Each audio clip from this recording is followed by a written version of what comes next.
Welcome to an absolutely glorious day here in the beautiful Pacific Northwest as the 30th continuous uninterrupted season of competition in SRO Motorsports America World Challenge competition continues at Portland International Raceway. Today it is the 8th round of the TC America Touring Car Class competition. And as we come into this one, we are looking forward to some absolutely fascinating racing based on what we saw in yesterday's first race of the weekend. Hi, everybody. I'm Greg Creamer, joined by Calvin Fish and Ryan Marine. And Cal, top 11 cars on this grid, covered by less than a second. And in the points battle, it's pretty much almost as close. It really is tight. And for Johan SCHWARTZ, what a way to rebound from a difficult weekend at Sonoma, Greg. He got the win yesterday. He did not have the fastest car, I believe. Toby Grahovic finished right behind him. Track position was king yesterday. It'll be the same here today. This is a tough racetrack to pass on, and Grahovic has the pole here today. And as we talked about, Ryan Marine, third member of our team, this is an incredibly close field. It is, and that battle at the front of the field yesterday was great. Just a tenth of a second when they came to the checkered flag, not just between the top two in the race, but the top two in the championship. The fun part is they're inverted a little bit here as we have Toby Grahovic on pole, Johan SCHWARTZ to his outside, in the opposite of what we saw during the race yesterday. Going a little bit further back, the second row of the grid, Robert NIMKOFF and Paul Terry. Paul Terry in the first Nissan in the field. He's got that new brake system, really likes it on the Nissan. He's been fast so far this weekend. One note further back in the grid, Joseph Federal had to drop out of yesterday's race with a differential problem. The team told me everything's good to go. They expect him to charge to the front. You would certainly expect so, and of course you just saw Steve Strymer's car there, that yellow Rooster Hall Racing entry. This is a home event for him. He lives less than a half hour away. His shop is right in Portland, the Strymer Sheet Metal Factory, with Johnson air product support and handles ice cream support, and the rest of the field here. Interesting story yesterday. A couple of guys that we really saw some speed from in qualifying. Tom Capizzi in the Capizzi Home Development car right there, and that number 52 Capizzi Home Development Auto Technic entry. Just a little bit of an issue during the race, dropped down the order a little bit. There is Federo's car with that Bossman Men's Grooming Products on this side, very quick as well. So I think this is going to be pretty interesting. And Cameron Evans had a interesting run yesterday, and he said he may have saved tires a little too long. He said he might be a little bit more aggressive, and he said we are able to really chuck some speed, he and Chandler Hull, his teammate in those Copart Bimmer World cars, into turn 6. He said that's what caught Chandler out. He was really fast into there, and Tom Capizzi was a little bit slower, braked a little earlier, and he had to do an evasive, and he said, we think we might be able to do some stuff today. Should be fun to watch. Let's take a look at this track. Absolutely flat, Cal, but it doesn't mean it's not challenging. No, it's very challenging, and it's low tire deg kind of dependent here. So I think what we saw yesterday, you talked about some of the drivers a little bit too conservative. You look at this racetrack, the layout, the first sector is very technical. You got those very tight first corners through the chicane there, and then it's really a lot of patience needed all the way to turn 7. Turn 7, a critical corner to get onto that long back straightaway, but curves, so it's tough to really make a move and make something stick with it. That's why passing is so difficult here, and I think everyone's going to be a little bit more aggressive, try and get more out of their tire early in the run, because it's kind of a medium grip racetrack. You don't get the tire deg that you had at Sonoma, and that's the last round in the championship. So I think for some of those drivers, Greg, they got that in the back of their minds. They remember the last race, and where you had to really be patient and not trying to overdrive the car early on. Here is kind of the opposite. Go for it early, try and get that track position if the opportunity arises. And these races today, all of them, including this one, will have 2 formation laps. Field is out for the first of those 2 formation laps. We are getting ready to go racing here at Portland International Raceway. And the Acura safety vehicle leading the field around. And you talk, Cal, obviously, about how important track position is. We have seen that outside starting line able to, you can get to the lead if you do it the right way. It's huge for Grahovic, as you said, if he wants to keep this championship fairly close, to not let SCHWARTZ get in front of him. It's really going to be key to this race, because Toby kind of is a great racer. He's super smooth, but he's not one who's going to be super aggressive. So I think if he can get to the front, then maybe he can manage the race and manage the pace. What we did see yesterday was that SCHWARTZ's car seemed to have a little bit more straightaway speed. So even though Grahovic, to me, looked faster over the lap, Johan would stretch it out down that front stretch and be in good position and not have to defend too vigorously going into turn 1. So I think this start is going to be super crucial, and I'm sure for Toby Grahovic with 6 times runner-up finishes this year, yeah. He wants to get the top step here today. Absolutely, and I think the guy to really keep an eye on right here, this third car, the Nissan of Paul Terry, they solved that braking issue, and it sure seemed like they did. He had great speed yesterday, and that car, it plants power and goes extremely well. His exit out of turn 2 in the newly renamed Shelton chicane, he was able to get on the throttle so early, and if he can get and stay with these guys, he might have an answer. One thing he's never been shy of is pace. No, and he got up on the wheel really early yesterday. He was making moves, very aggressive from his starting position. Great to see that car more consistent now into those brake zones. He's really struggling in the early rounds of this championship in managing that, and he did a nice job yesterday. Had a lot of pace, good podium run, and was only a tick off the pole position here in terms of the fastest lap set yesterday. So look for him to make even better moves here today in that Reardon Racing Nissan. And the lights are out on the Acura safety and pace vehicle. We are getting ready to go racing. 40 minutes for round 8 of the Touring Car Championship here at Portland International Raceway. Couldn't have a better day, but 68 degrees right now, high in the low 80s forecast for later on. But these are perfect racing conditions, and anything we saw yesterday, if they can live up to even partially as good a race as it was yesterday, we're in for a show. This is through that tricky 11, 10, 11, 12, and now onto the straight. And we talk about it a lot. You cannot show more than a headlight until the green flag flies, but when it does, it is on, and we are ready to go. 8th round of the championship. There's the start stand. Field looks nicely aligned. We're green. We are racing. A couple of big moves at the back, but the key is going to be in the front. Look at Terry. He is doing everything he can to get inside of Schwartz, Cal. He is, but Grahovic holds that inside line. That's going to be really tight there at Apex. Grahovic maintains the lead from the pole position. Terry has to slot back in behind Schwartz. Some cars take to the escape road there to try and get through. There may have been damage. Oh, looks like certainly that may be the, what an unfortunate development here for Peter Atwater in the New Light car, if that's who it is. It's the first entry of the season as we go back and look at the rest of the field. And that is a shame. Looks like he's going to be able to get going. I don't know. Left front damage, Yep. I believe. Yep, sure looks like it. That's really unfortunate. That 66 New Light machine. Short day here for this 8th round of the championship. But self-cleared, so we will stay green, and racing will continue. Here we go, and a little bit of a gap already for Grahovic and Schwartz. I thought Terry would stay with these lead pair in this opening lap. He seemed to get up on the wheel, and his car came to life very early yesterday. Grahovic, they're dancing on the brakes there down into turn 10. Taking it in really deep. This is going to be the key part here. What can Schwartz do down this straightaway? He's going to pick up the draft. Yesterday, Grahovic in the draft couldn't do anything with Schwartz. Little bobble there coming through turn 12. Yeah, that was Terry. He got really crossed up, and it's going to give both NIMKOFF and Strymer a run. And a lot of people in the field were talking about, they said, keep your eye on Robert NIMKOFF. He has got pace this weekend, and it showed in that run yesterday. And Terry didn't lose anything. I think everybody had to check up behind him. And that may be what saved him just a little bit, but it cost him a lot of time to those two up front. Lead duo really making a nice break here on this opening lap. Here's a look at the replay of the start here. Grahovic, the perfect start, timed it nicely, gets the gap, just held it down to that inside. Nowhere for Terry to go with it, and allows Schwartz to get a run on the outside. A little bit of contact there down in the brake zone for these two cars. And unfortunately, it looks like Strymer may have been the other car involved, and there he is heading down into pit lane, so he might have some damage from the hometown favorite. That is a tough day. He's also racing the Rose Cup, Strymer is, in one of the big bore classes, the RC1 class, in a Viper, and he won that back in 2014, but hasn't run it since until this year. But his day in this race, at any rate, looks to be done. That lead duo making a clean break, then the gap back to Terry in that black and blue Reardon Paul Terry Trucking Nissan, and then quite a queue forming up behind him at this stage. But these two, just reverse order, but exactly what we saw yesterday. It really is, and for Grahovic, key is going to be, how is that car handling? Yesterday it looked like the front end was much more planted than Johan Schwartz, but obviously overnight these teams can tweak on the cars a little bit.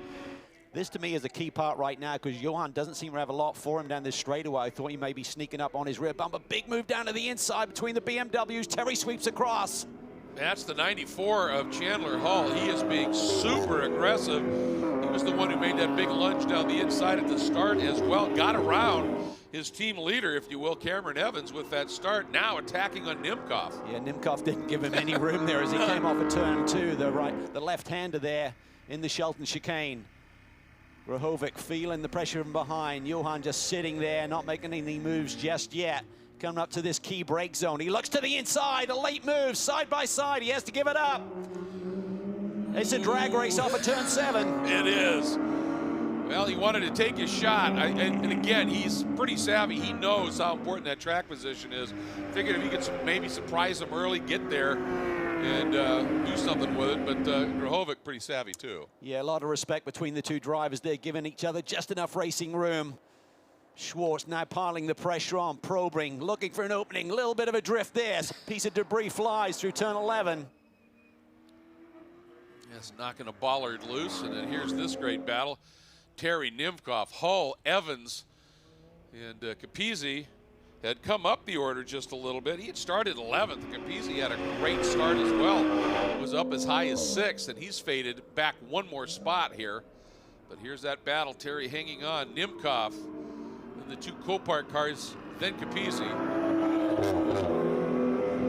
Battling throughout this field. See more debris flying.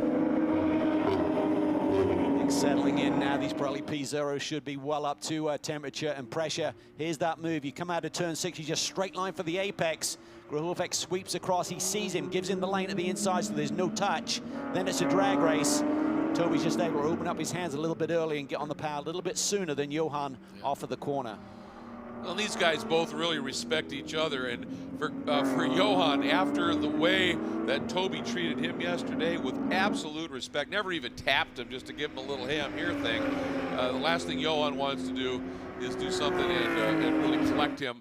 And these guys really respect each other, and it looks like Strymer back out, but way down the order, 2 laps down.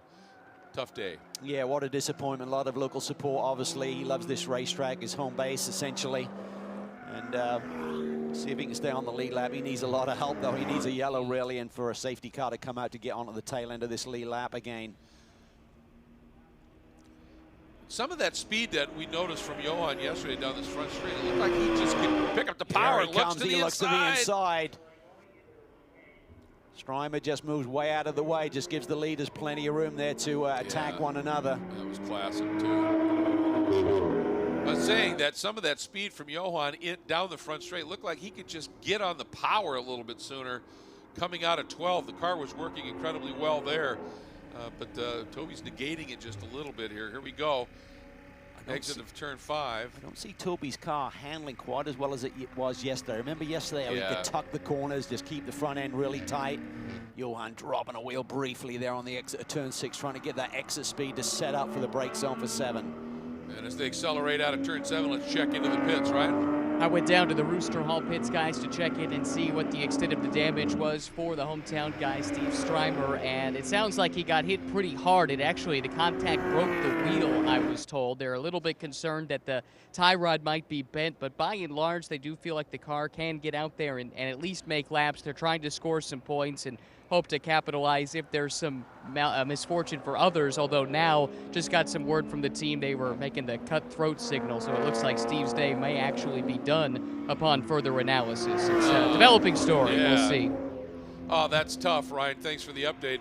He's third in the points coming in. Quite a bit back on this lead duo, but still, and that's not going to help, and there he is. He has decided he doesn't even want to try and risk bringing it all the way back around.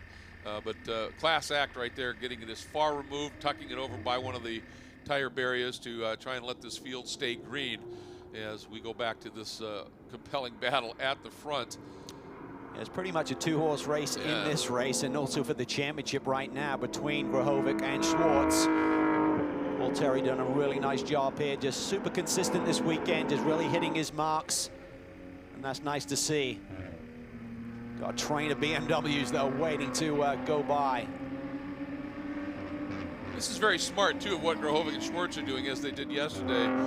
Johan's looking and probing a little bit, but he's never really doing anything that's really slowing them both down. Huge, maybe that one attack into turn 7, but working together like that, they're just gapping this entire group, so they don't have to worry about anybody else behind them at this stage. And when the time comes, they can just unleash and go after each other. That's pretty savvy, and you'd expect that from drivers of this caliber.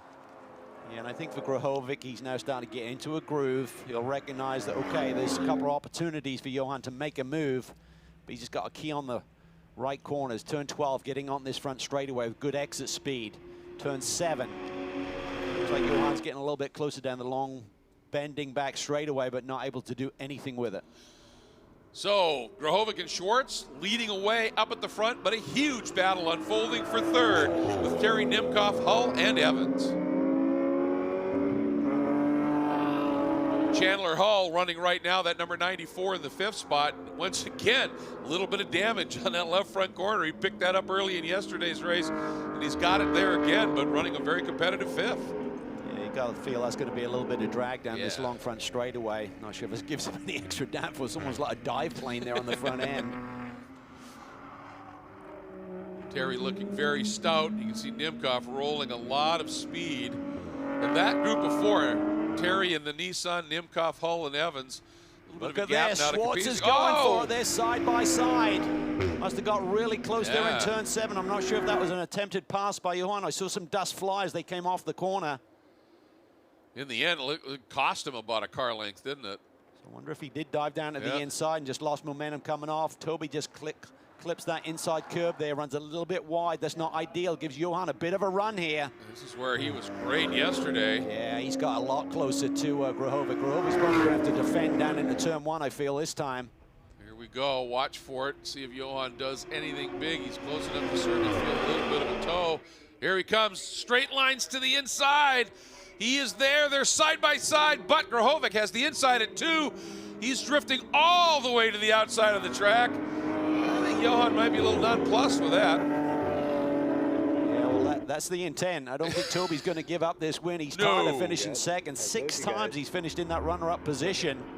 Just good battling at the front. I'm surprised that Toby didn't defend his line a little bit down this front straightaway. You can't react once Johan's gone to the inside.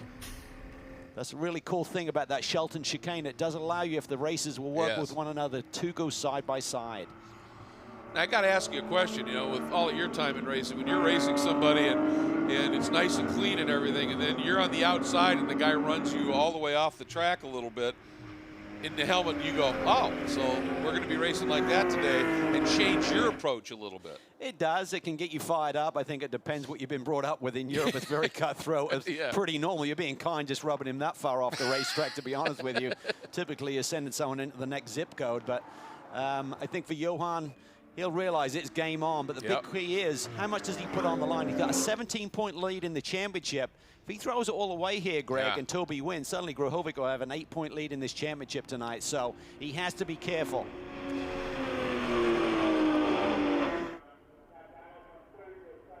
This has allowed Paul Terry and company to close back in on this group. Everyone from 3rd back to 8th set their fastest lap of the race on their last lap. So they're starting to feel the pace a little bit here, closing in on the leaders. The aggression at the front, maybe bringing that battle for 3rd a bit closer here at Portland. Grahovic continuing to control things at this stage. Let's go back, take another look at that moment down into the Shelton chicane. Well, Schwartz was a lot closer. He picks up the draft, he dives down to the inside, and watch Grahovic. He just rolls big speed through turn 2. Left a little bit of a curb there, and I think Johan just didn't want to touch fenders with him, so probably went a little bit wider than he really needed to, but he wasn't sure how far Toby was going to run that car out to the edge. And you talked about the point scenario, that if Grahovic were to get nothing and Toby wins, it's 8 points, but it's a 7-point swing 1st to 2nd, so 17 becomes 10. He's a lot closer if he can hang on and win it, even with Johan in 2nd. I think that's why we're seeing the gloves are off. It's a key weekend. We reached the halfway point after yesterday's race in the championship charge, 7 of 14 rounds down. This is round 8. So I think for Toby, if he's going to do anything about this title, he has to make it happen here today. He cannot afford to let Johan Schwartz extend that gap any further. And once again, Schwartz looks and then swings back out. Terry under attack now. NIMKOFF really close. Wasn't quite close enough to get in there. Then Chandler Hull and that blue-white Copart World BMW. He's got stuff flapping everywhere on that car, but it's pretty speedy. Schwartz just set the fastest lap of the race, and that was that little bobble coming off of the Shelton chicane. So he's got a lot of pace there. He just needs to regroup and try and figure out a way around Grahovic. But again, even if he got the pace, making a move here is not easy on this race circuit. There's that battle looming behind them, the ferocity of Terry, NIMKOFF, Hull, and Evans right now, having some really close stuff. And Ryan, we've been watching Johan do a lot of probing, looking, even taking a run down into turn 1. What's he telling the crew? Eric Meyer from Rooster Hall Racing. Our guys in the booth want to know, what's Johan been telling you about this battle that he's had on track right now with Toby? So interestingly, he's said absolutely nothing. That seems out of character. Yeah, it's not very often you can get him not to talk, but today he's focused on trying to get around Toby. They battled really hard yesterday, and this track's just super hard to get around when you're battling with each other and you're that close. How do you balance wanting to win the race, wanting to extend your championship lead, but not trying to take the kind of risk that could really hurt you in the championship long term? Yeah, these guys are both really smart out there. They're both veterans in their series, and they're just going to have to play nicely with each other for the rest of the race. And they both have a lot to lose in this, and there could be some tensions that develop between them if something does happen. You and the team have been looking at the telemetry, looking at the timing and scoring. Does this race seem like it might be coming to Johan? It seems like it right now. He just turned fast lap like 2 laps ago, so we were probably 3/10 faster that lap, so hopefully we can find the right spot that Toby slips up just a little bit and can get around him. Thanks for the time. Thank you. And on that lap, that Schwartz set fast lap, Toby set his best lap of the race. So they're certainly both pedaling awfully hard, but yeah, that was a pretty mega lap by Johan. It really was. It was hammer time. And he got the deal done. But I think Grahovic, when he's not defending, still has pace in that BMW. I'm not sure the handling is quite as sweet as it was yesterday. Just seems to be using a lot more of the road. Yesterday, he could really just get that front tucked and carve the corner a little bit better. That looks pretty good, though. Yeah, really nice there. And that's going to be the key. This corner in turn 7, Greg. Just do not allow Schwartz to get the run on you.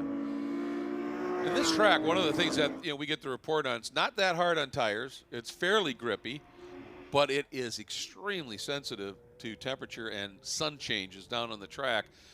They were the first race yesterday as well, sort of similar conditions, but you never know, do you? No, and it's going to ramp up the heat a little bit during the course. Admittedly, it's only a 40-minute sprint race, but it will change a little bit. Little issue there. Oh, there's big contact there, right front damage.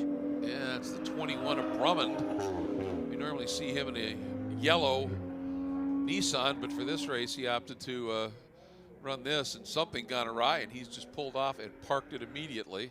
Well, I could see something going on with the right front, possibly. Yeah, and a piece of debris came off. That's what that flag, the yellow and red stripe flag, means, a surface change. Ooh, he and Uretsky.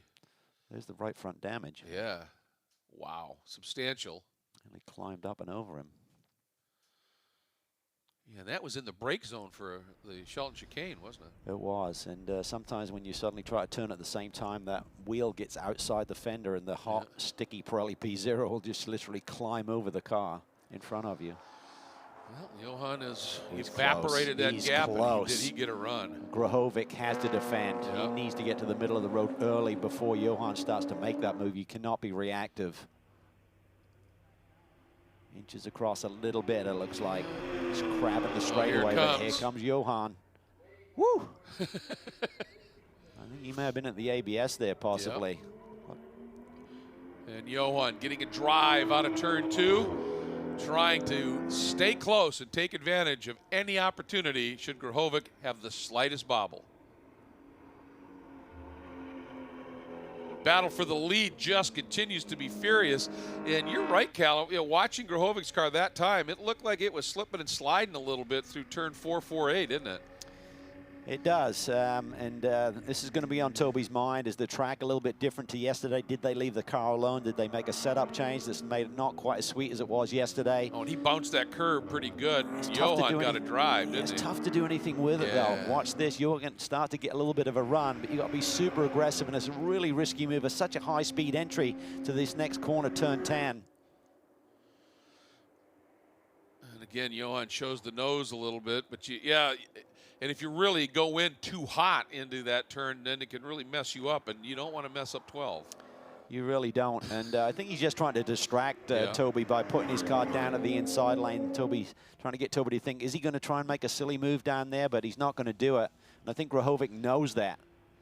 Terry had opened up a little bit of a gap over NIMKOFF in that battle for third. The Nissan over the Autotechnic BMW, but NIMKOFF has come right back at him and now looks down to the inside, going in to the Shelton chicane. Nice, nice, nice. Oh, just squirts the power there just to clear him. That was beautifully done by NIMKOFF. Very well done, and now we'll see whether Hull, looks like Hull had to check up a little bit, and Cameron Evans, winner at Sonoma, thought about it going down and taking a run at his young charge, but a big day for Evans in terms of jumping up the order with Strymer's issues. Evans came into this race fourth in the championship charge. Yeah, both Evans and Chandler Hull were running over at the Nürburgring for the weekend of the 24-hour. They have a different race called the RCN. Chandler's first ever race in Europe, and at the Nürburgring got a third in class.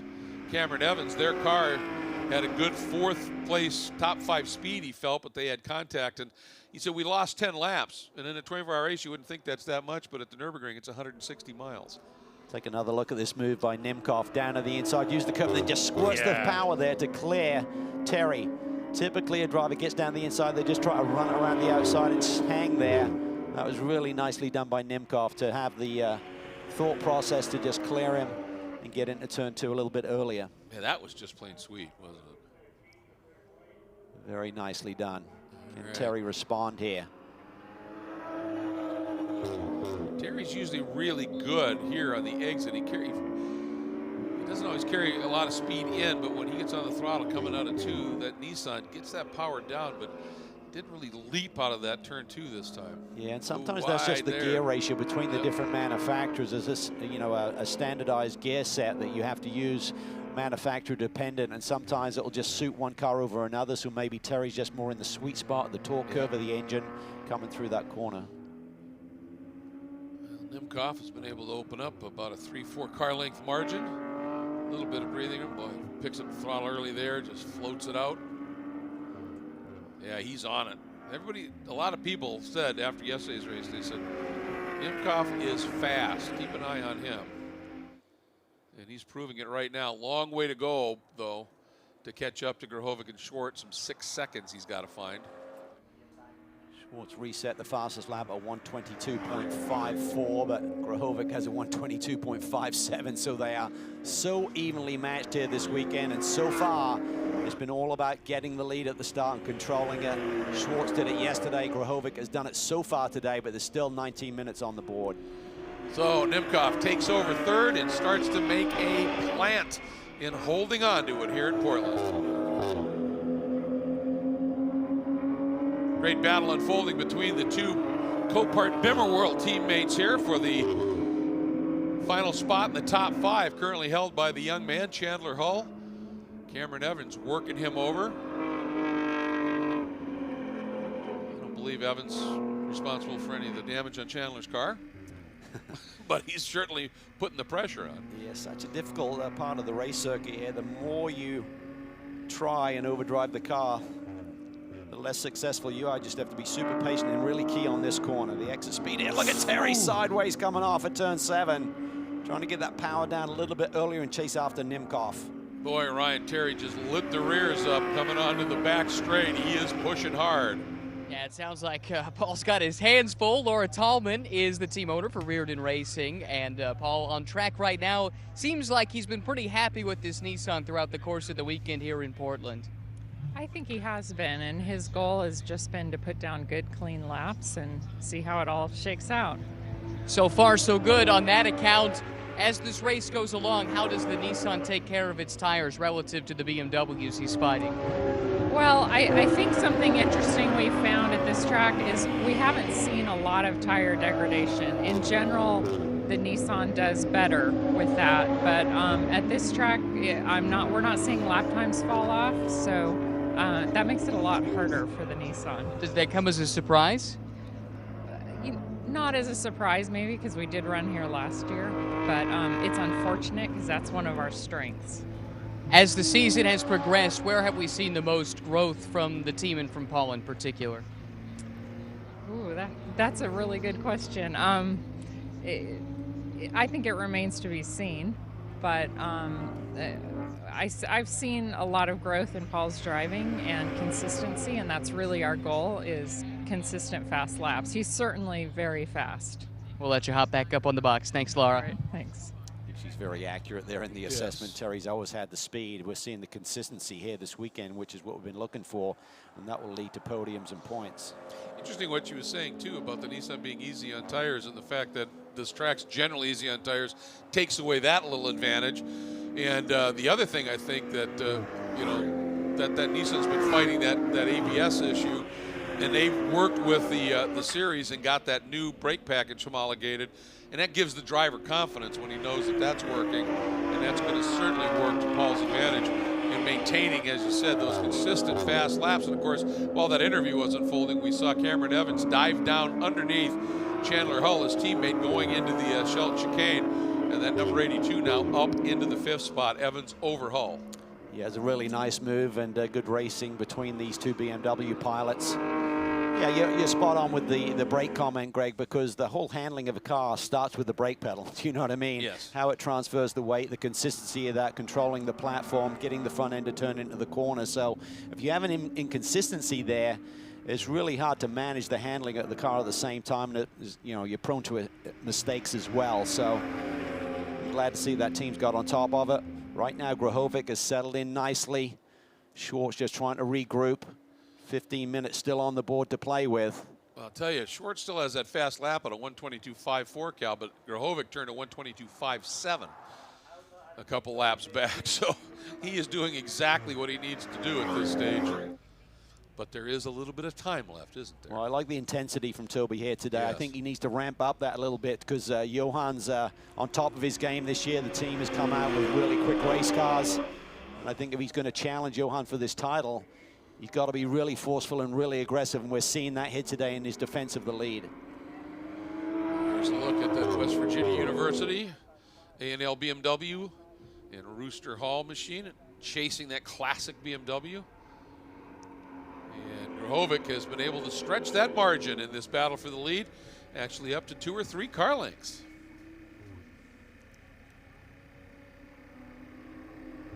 Battle for the lead remains pretty intense, although it looks like Toby Grahovic in that blue and white classic BMW may have been saving a little something for the end of this one, Cal. He's been able to respond to everything Johan Schwartz has thrown at him. Well, I think Toby's got a good car, and I think when he's not having to defend, and it's very subtle, when you're just compromising your entry to the corners a little bit by, you know, maintaining that track position, that leads in a compromise to your lap time. So once he can clear him by that half second, get that little buffer there, that allows him to hit his marks, run the big radius through the corners, and the lap time is still there.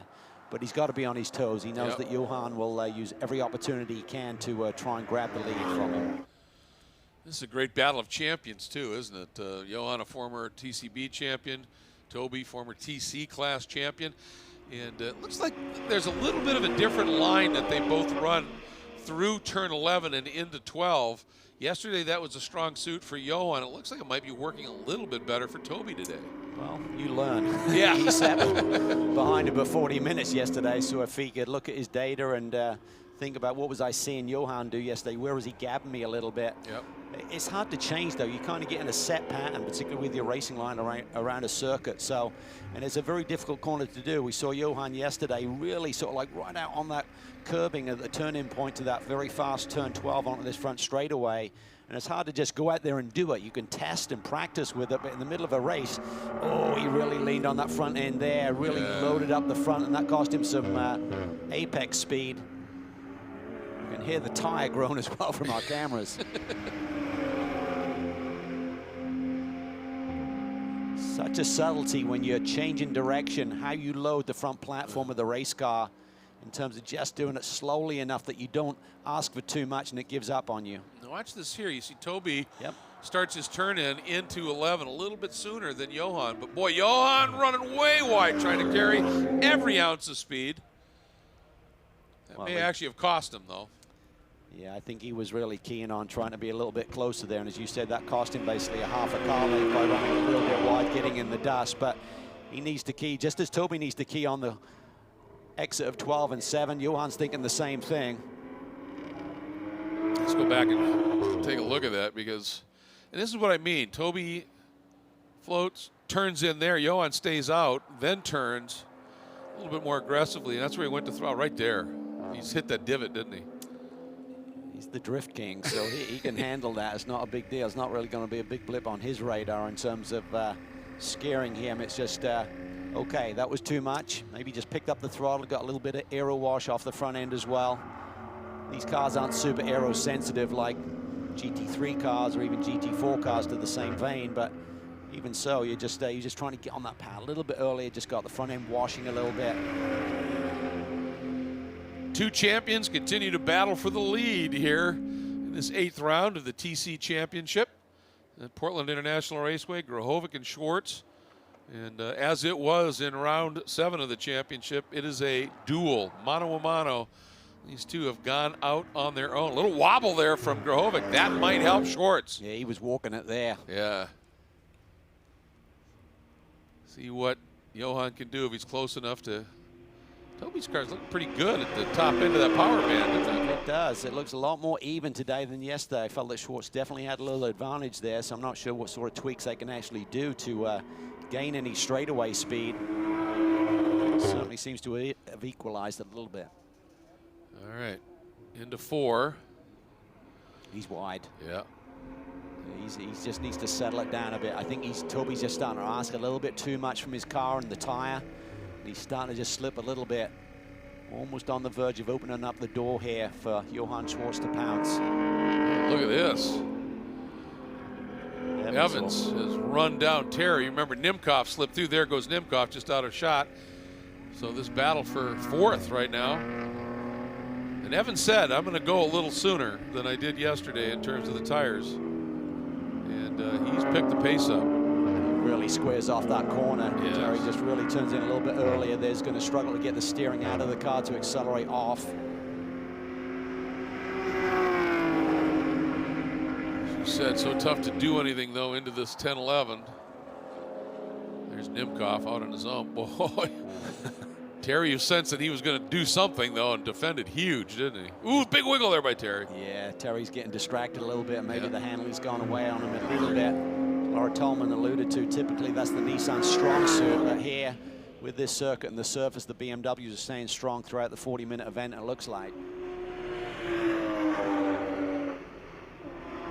All right, he's been real deep on the brakes. He's thinking about it again. Beautiful. Yeah.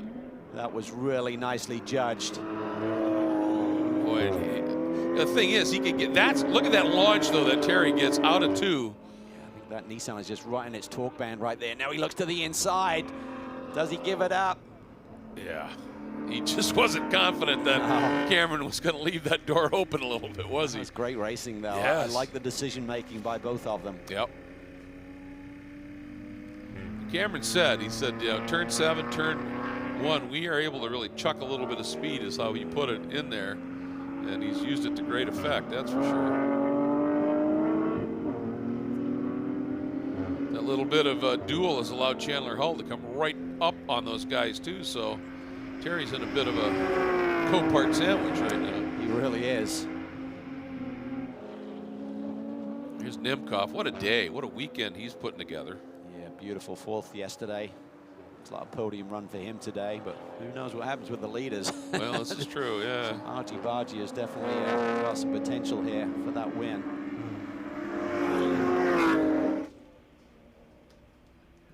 Coming up on 7 minutes, a little over 7.5 to go.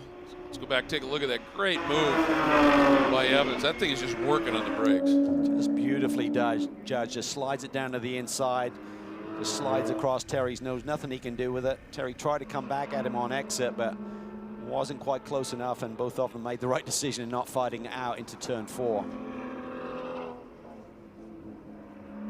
And NIMKOFF, the run he's putting on here, if he can hang on, this would be his 2nd podium of the season. Grohovic's lap times up front so consistent. Just ran another lap, just 0.2 off his best.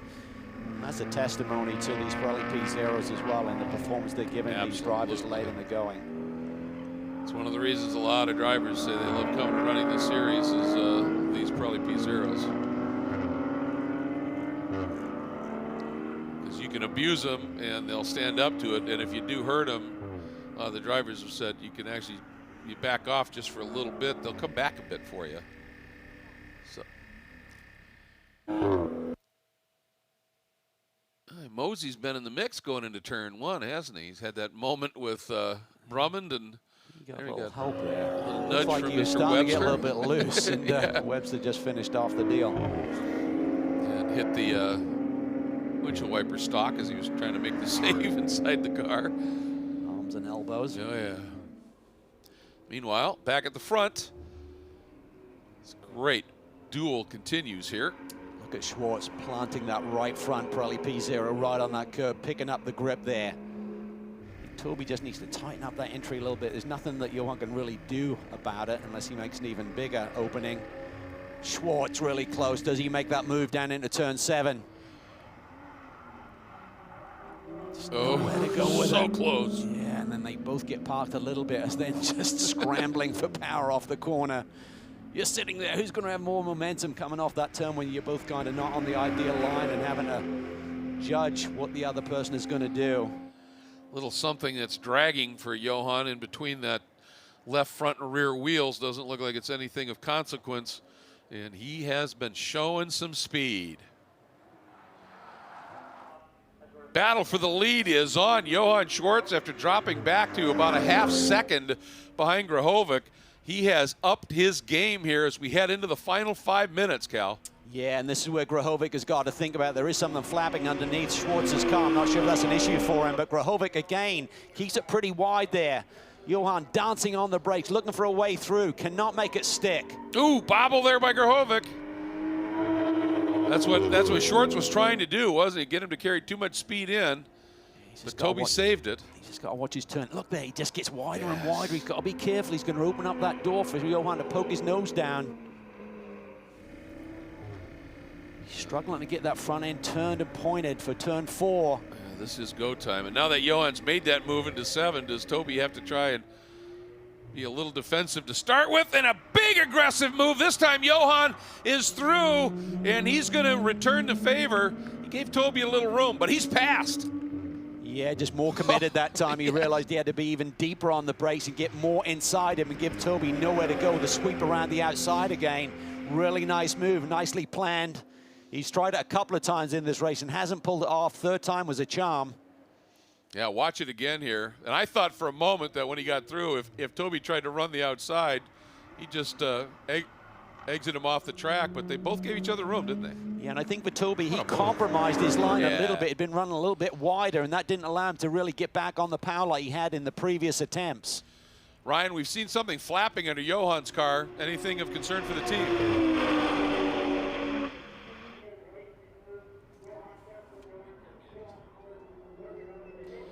All right, we'll check in on that in just a minute here as we get back to this into the final 3.5 minutes. And now the question is, what can Toby discover here in these last couple of laps? Well, he's got to throw everything in the kitchen sink at it, Greg, because he cannot afford to let Johan Schwartz gap him more in the table in terms of the championship. 17-point deficit coming in. That'll be blown out here to 24 points. Johan, it is hammer time for him. He needs to try and clear Toby, lay down his best lap of the race if he can do it. Toby will be so frustrated. 6 runner-up finishes, still looking for that first win on the year. With less than 5 minutes to go, Schwartz grabs the lead. All right, Ryan, let's get down to you again on that piece on the side of the car. Yeah, it sounds like it's the inner fender liner. The team said they are not concerned about it. Johan hasn't said anything about it on the radio, so they expect it to be a non-issue. Well, he's driving like it's a non-issue, that's for sure. Now look at Toby trying to track through, pick up as much power as he can. He's close, Cal. He is close, but he was this distance yesterday and couldn't do anything with it. How frustrated is he? How much does he want this win here today? What will he do here down into the brake zone? Well, we're about to find out. He looks, he's there. Johan just turns in a little early. Good respect. Yep. It's a tough one. It's such a fine line. He's got to be more committed, but then you can cross that line where there's nowhere to go and there'll be a touch. Yep. He's trying to feel it out, but that's probably his best opportunity. Just got to focus on getting through that final corner again on this next lap and just sticking it all the way down to the inside and maybe being a bit more committed. What does Toby try and do? Anything here into 7? Return the favor of sorts? He looks! Oh, the touch! Yeah, I think he's broken his left front, maybe. Oh, boy. Oh, boy. Johan able to save it. That drifting experience coming in. Let's see whether Toby does have damage or at least continue. There goes NIMKOFF through into 2nd. Is this the pivotal moment in the championship? Just went down to the inside. He hadn't tried that move yet this weekend. Suddenly you just got to feel it out. Johan came back across. Yeah, there's damage for sure. Yeah, that was a big hit. You could hear it. Yeah, it's like tires down at least, if not even a broken suspension. Ah. Tough one. Yeah. He had to go for it, though. I mean, as we kept saying throughout the course of this race, this is such a crucial moment in the championship in terms of not letting the lead get any further. Let's take another look at it. Just down at the inside. Johan didn't give him the room that Grohovic had been giving Johan. So I think it was just a racing incident at the end of the day. I don't think you really lay any blame on either one of the drivers. It's just tough to make a move there in 7. It almost looked too to me like when Toby turned in there, the front end skated a little bit too. Is that just carried too much speed for trying to make that angle possibly? Yeah, I think for sure. I mean, you're really leaning on that front to make it happen. And I think for Johan, I don't think he gave Toby just as much room as Toby had in previous attempts by SCHWARTZ. Doesn't take much. You're just looking for a few inches to get through that corner side by side. Well, that's going to promote NIMKOFF up into 2nd, which would be his season best finish. And then Nimmer Racing, Autotechnic, BMW, and Cameron Evans now moves up into 3rd. So after a win at Sonoma, potential another podium in the works. Here's we're on our final lap. For the last time, they work through turn 10, 11, and 12 onto the front straight. Johan SCHWARTZ coming through. West Virginia University, Rooster Hall, and BMW in the hands of Johan SCHWARTZ, going to sweep the weekend at Portland International Raceway, winning round 8. There's a delighted crew. Robert NIMKOFF, what a day.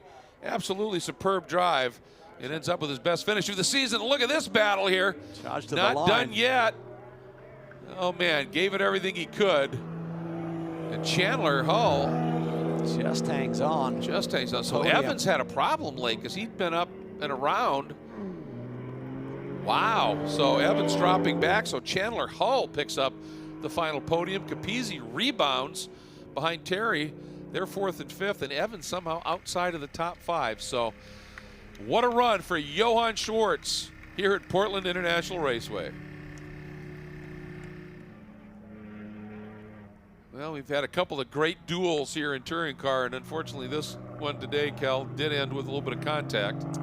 It did. It's been a great battle for 2 days and suddenly putting it all on the line there. Big commitment by Grohovic, which I like to see. I think that's the only way he can gain points on SCHWARTZ in this championship. Right. And they just didn't give each other enough racing room right at the critical point of apex of turn 7. Contact. Grohovic had to hit pit lane, and for Johan SCHWARTZ, he got lucky there. If that damage was right in the right side door, if it had been into the corner or the suspension, could have been a different deal. It could have handed NIMKOFF the win. And NIMKOFF, he would have welcomed that. You don't like to win that way, but you'll take a win when you get it here. Really interested to find out what happened to Evans on that lap, because he looked like he was set for a 3rd and ends up 6th.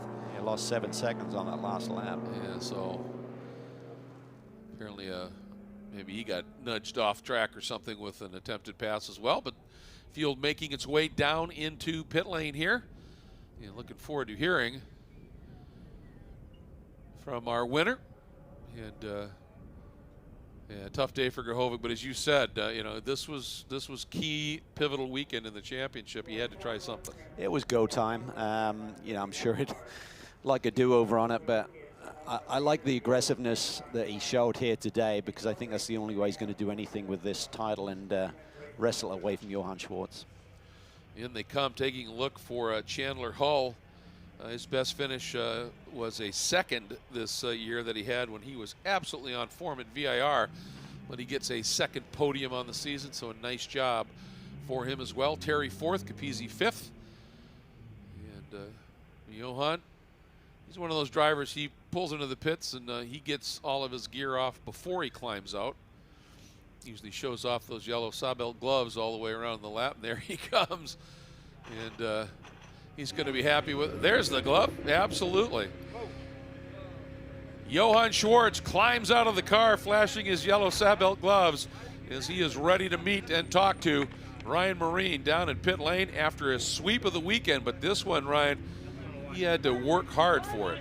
It was a fascinating race for a lot of different reasons. Johan, take us through the contact there with a couple of laps to go. A tremendous battle with Toby for the second straight day. Yeah, you know, I hate that it happened like that. I actually made a pass on him one time and had contact with him, pushed him wide and let him go by again, so didn't want to race him like that. And then we had a couple other battles. I was turning in for the apex for turn 7 and he was there. So it's unfortunate. We had such a great battle.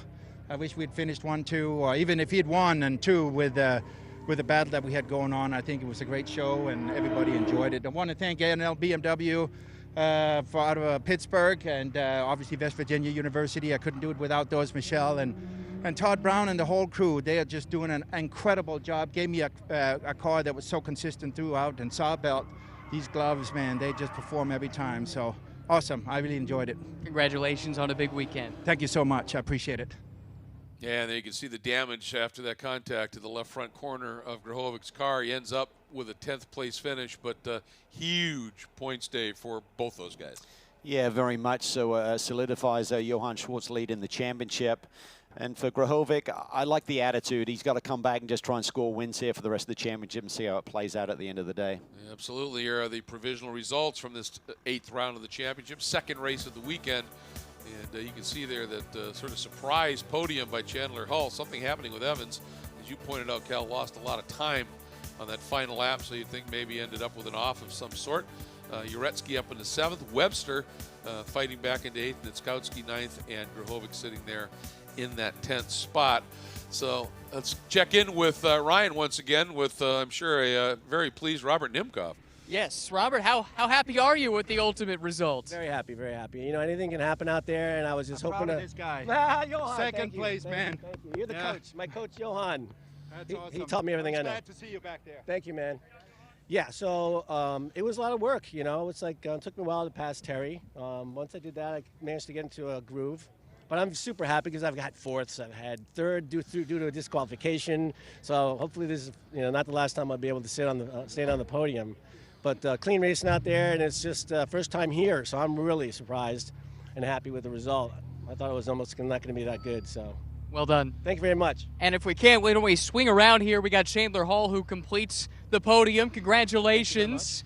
What was your race like? Take us through it. It was a hard-fought battle all the way through. I had a pretty good start, started from P7, went up on the inside again today, grabbed a couple places. Midway through, started to drop back a little bit. Got passed by my teammate Cameron Evans, who ended up having some fuel problems. So that's how I got past him. But it was a great day all the way through. Our co-part Memorial guy set up the car great.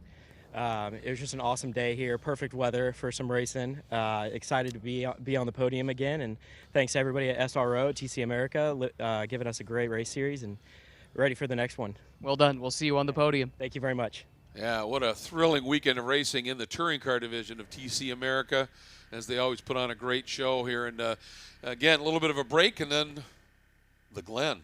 That's a fun place to go racing too, isn't it? Let the battle resume. So the racing has been fabulous this year.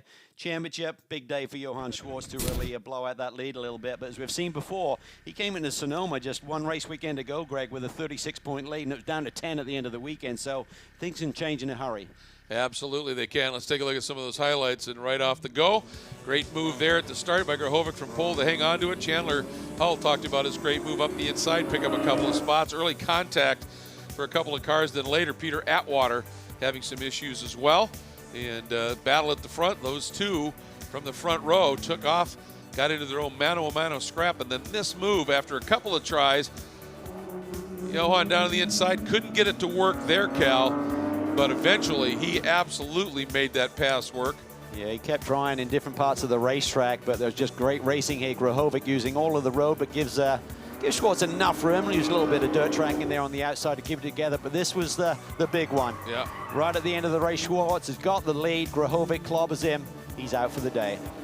And Grahovic comes home with a 10th place finish.